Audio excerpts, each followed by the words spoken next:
میرے پیارے آقا صلی اللہ علیہ وآلہ وسلم کی کنیزوں، یہ دنیا ہے۔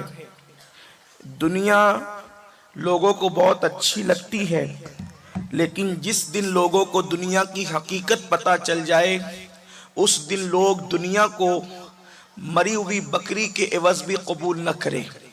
یعنی کہ آج انسان سب کچھ دے کر کے دنیا لینا چاہتا ہے، بلکہ بدبختی اس حد کو پہنچ چکی ہے کہ لوگ ایمان بھی بیچ کر کے دنیا خریدنا چاہتے ہیں۔ لیکن دنیا کی حیثیت یہ ہے، اللہ کے حبیب غیب داں نبی صلی اللہ علیہ وآلہ وسلم نے ارشاد فرمایا کہ اللہ کے نزدیک دنیا کی حیثیت اگر مچھر کے پر کے برابر بھی ہوتی تو اللہ تبارک و تعالی یہ دنیا کا کوئی حصہ کبھی کافروں کو عطا نہ فرماتا۔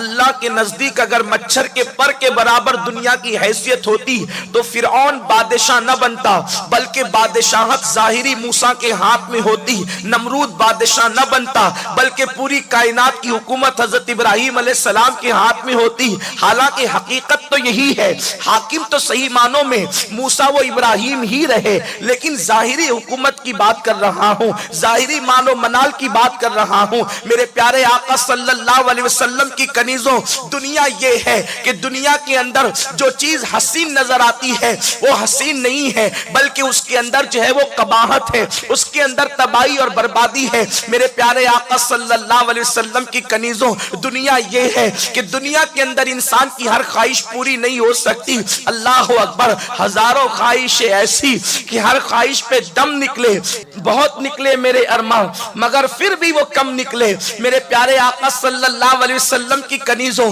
تو دنیا کے اندر جو ہے ہر خواہش انسان کی پوری نہیں ہو سکتی، اور انسان یہ سوچ کر کے بیٹھا ہے کہ مجھے جو کچھ ملے گا وہ سب دنیا کے اندر ملے گا۔ یہ بہت دھوکہ ہے، یہ بہت فریب ہے۔ میرے پیارے آقا صلی اللہ علیہ وسلم کی کنیزوں، اللہ کے حبیب غیب داں نبی صلی اللہ علیہ وسلم نے ارشاد فرمایا، اے لوگو، اگلے پچھلوں کو دنیا نے دھوکہ دیا، میں محمد اعلان کرتا ہوں کہ تم دنیا کے مکر سے ہوشیار رہنا، دنیا کے فریب سے ہوشیار رہنا، کہیں تمہیں دنیا جو ہے وہ مکر میں مبتلا نہ کر دے، کہیں دنیا تمہیں دھوکے میں مبتلا نہ کر دے۔ سرکار مولا کائنات نے اپنے خطبات میں ارشاد فرمایا کہ دنیا مجھے دھوکہ دینا چاہتی ہے، لیکن میں دنیا کو جھڑکتا ہوں۔ اور آپ کا حال یہ تھا، لوگوں کے سامنے ہی نہیں بلکہ اپنی راتوں کو مصلے پر بیٹھ کر کے مولا کائنات داڑھی پکڑ کر کے رو کر کے کہتے تھے، اے دنیا مجھے دھوکہ نہ دینا، تو دھوکہ کسی اور کو دینا،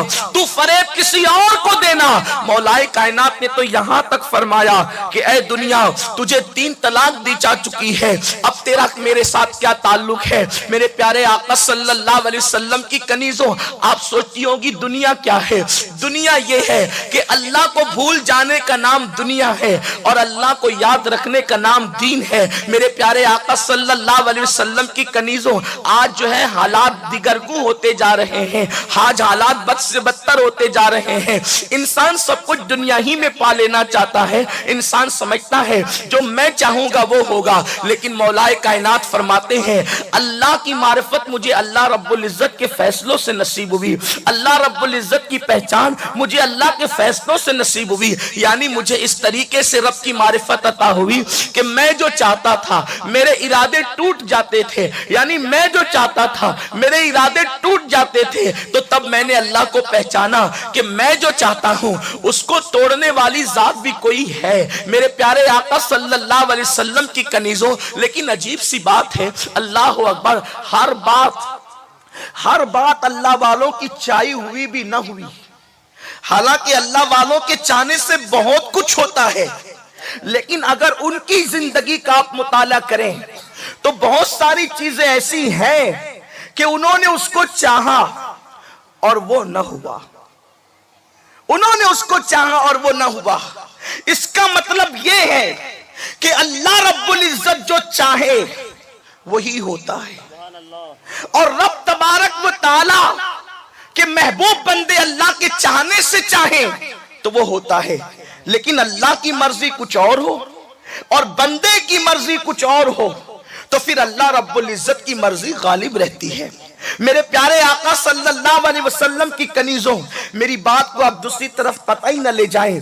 ہمارا عقیدہ یہی ہے کہ اللہ رب العزت نے اللہ والوں کو یہ اختیار عطا فرمایا ہے کہ وہ مٹی کو اگر سونا کہہ دے تو سونا ہو جاتا ہے، لیکن بعض معاملات میں اگر قدرت کسی اللہ والے کو آزمانا چاہتی ہے تو اللہ تبارک و تعالیٰ کی قضا بہرحال جو ہے ہر ایک کے فیصلے پر غالب ہے. یہی ہمارا عقیدہ ہے. ان اللہ علی کل شیء قدیر. میرے پیارے آقا صلی اللہ علیہ وسلم کی کنیزوں، اللہ آپ مجھے بتائیں، حضرت نوح علیہ السلام چاہتے تھے کہ میری قوم پر فوراً عذاب آئے، لیکن دعائے نوح اور عذاب الہی کے درمیان کم و بیش 40 سال کا فاصلہ ہے. تو اب آپ کو پتا چلا کہ عذاب تو آیا، لیکن اللہ میرے پیارے آقا علیہ السلام کی کنیزوں، حضرت نوح علیہ السلام کی دعا کے 40 سال کے بعد آیا. یہ اللہ کی حکمت ہے. اسی طرح قوم لوط پر عذاب نہ آئے، یہ حضرت ابراہیم علیہ السلام چاہتے تھے. اللہ نے فرمایا ابراہیم اس قوم کے لیے دعا نہ کرنا، کیونکہ میں عذاب کرنے کا فیصلہ کر چکا ہوں. میرے پیارے آقا صلی اللہ علیہ وسلم کی کنیزوں، اب پتا چلا کہ اپنی ہر خواہش دنیا میں پوری نہیں ہو سکتی، اور اگر آپ اپنی ہر خواہش کو دنیا میں پوری کرنے کے چکر میں رہے گی تو دنیا کی ٹھوکروں میں آ جاؤ گی، تباہ و برباد ہو جاؤ گی، ہلاک ہو جاؤ گی.